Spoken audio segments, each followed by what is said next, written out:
আপনি এখানে দাঁড়িয়ে আছেন কেন? বসবেন, আসুন। অপর্ণা ঠিক আছে, বাড়িতে পুজো হচ্ছে, আমাদের নিয়ে ভাবতে হবে না। কিন্তু আপনি এরকম ভাবে দাঁড়িয়ে থাকলে যে আমার কষ্ট হবে। আসুন, এদিকে আসুন। বসুন বসুন। ওই যে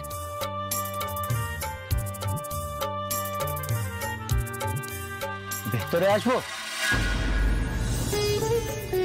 আরে হিন্দল, এসো এসো।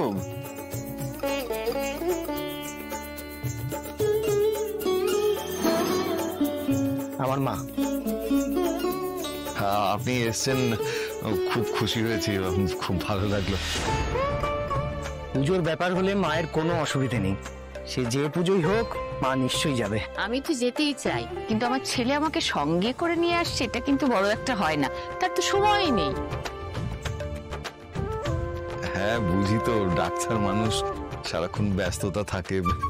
আসুন না, ভেতরে আসুন, আসুন। এসো বাবা, এসো এসো এসো, আসুন আসুন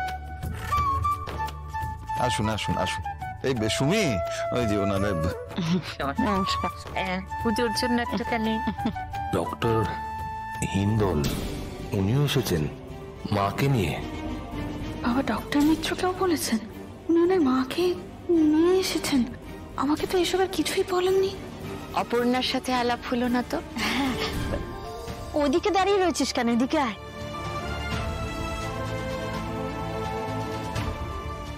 এই যে আমাদের মেয়ে অপর্ণা। আমার ছেলে তো তোমার প্রশংসায় পঞ্চমুখ।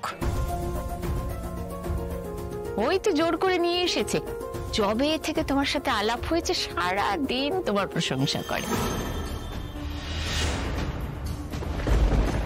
তবে এখন এসে দেখছি ভুল কিছু করেনি।